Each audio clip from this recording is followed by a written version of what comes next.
guys, today's video I'm going to take you through how we can foot brake 20 psi in the Mustang. So just tied some of this stuff here and let me show you.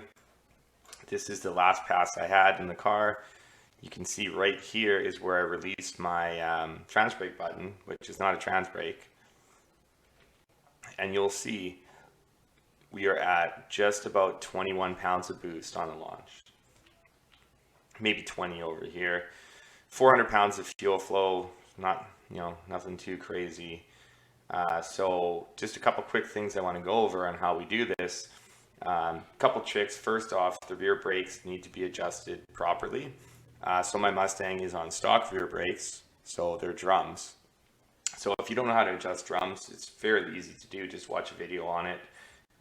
But that will help bring your pedal a little bit higher and it will hold the car a lot better.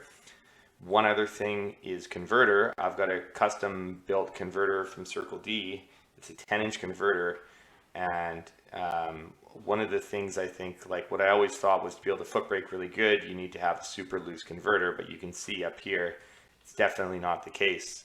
So if you look at my engine RPM, 6975, I can actually see my input shaft RPM because it's a 4L80, 6633.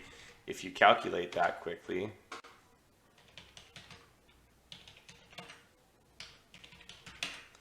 gives you 4.9% slip. So this converter's unlocked the whole way. That's pretty dang good. It maybe opens up a little bit at the top, but like this is absolutely minimal slip. So it's not a sloppy loose converter. There is a trick to it, and I will show you that. And a lot of people call this the sloppy Transbrake. I'd say mine is probably a little more aggressive than most people's, and I'm able to get 20 pounds of boost. So let me just show you guys quickly how that's done. Okay, so if you have a look at my pin map here, you'll see this pin A3. This is connected to my rev limiter. It's connected to launch retard, master enable, which is not in use, Transbrake launch button, two-step G, which is not in use, manual upshift, and trans auto manual mode. So what's happening when I press the button, it's upshifting a gear. It is hitting one rev limiter. It is hitting a timing retard as well. And it is also being used the T-brake / launch in my boost control. So maybe I'll take you through each area and kind of what's going on. So we will start at the rev limiter, which is going to be in here, right here. So rev limiter number 1, I had at 3,600 RPM this pass. I've had the car up to 3,800. So essentially when you hold the button, the car will not rev higher than 3,600 RPM. So you pump the brakes, put your foot to the floor, and cross your fingers that you can get to this number. And this is going to be different for every car. Some cars will go higher, some cars will go lower. So yeah, you'll have to play around with this one a little bit. But surprisingly, even 3,600, 3,800 RPM, I've found I've been easily able to stage the car. So that would be light up the pre-stage lights, pump up the foot brake, get your boost up, and then just very lightly let off the brake just to kind of bump in. Works totally good. So the next thing that our button is doing is this launch retard, which you can see here is 13 degrees of timing retard. So whatever your timing is, it's taking 13 out. So in our case, you can see here, this flat spot is essentially where the big flat line at the bottom here in red, that's essentially where we had the button on, if you will. I'm at -3 degrees of timing. So there's a lot of timing out of the car there. It's not, yeah. There's essentially no timing in the car at all. And that's how we get that big number there. Okay, something else. So we've gone through the rev limiter, we've gone through the launch retard. Those are really the two items that are required for you to be able to build boost. And it takes a different amount of time for different cars. But if you take a look at this one, from the time I went full throttle,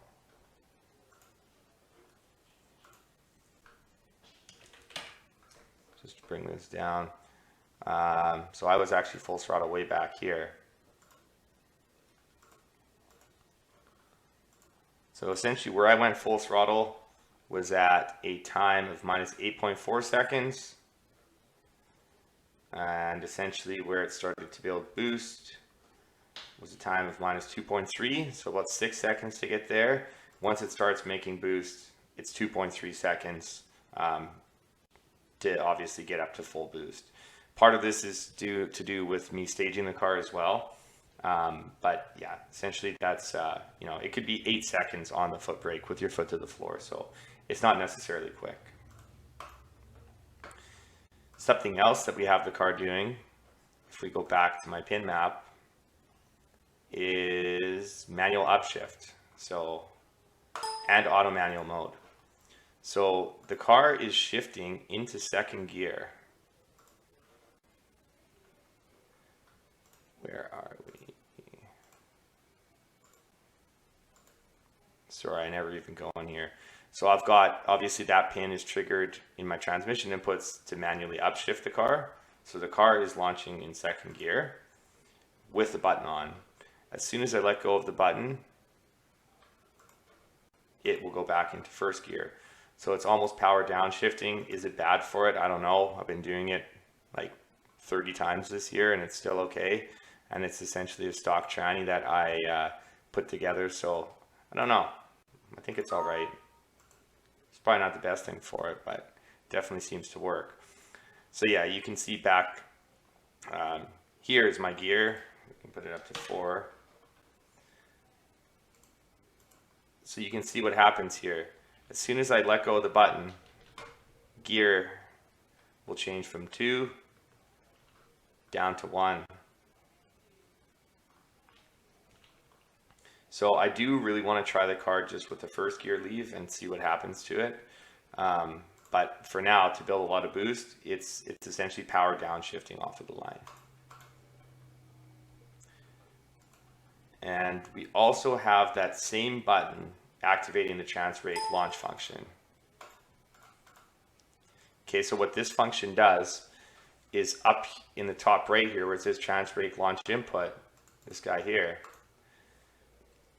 I set a launch target, and this is in dome pressure of 8 psi. So all I'm doing is I'm trying to keep the wastegate somewhat closed so I can actually build more boost than the spring will allow. So that's really it.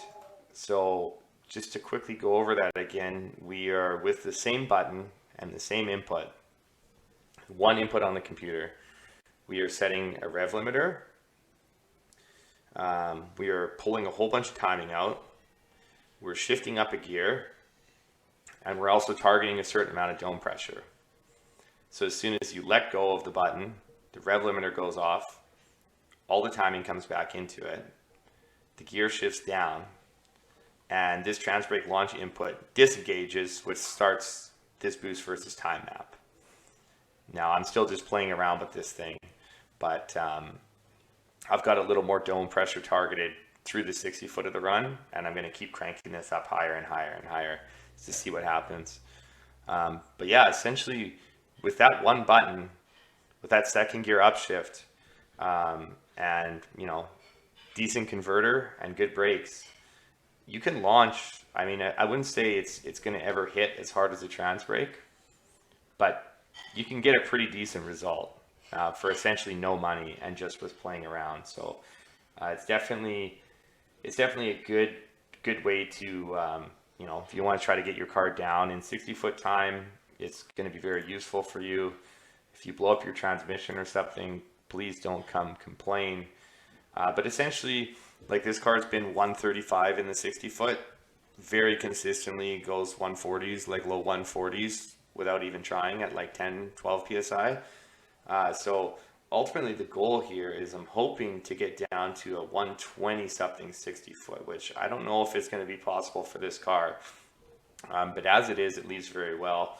And a huge part of it is due to this, to obviously this, you know, this type of launch, sloppy Transbrake type of deal here. So yeah, no, I just figured I wanted you guys to kind of see exactly what's going on in my tune-up with this. A lot of people ask me about this all the time. So As always, if you have any questions, feel free to ask me,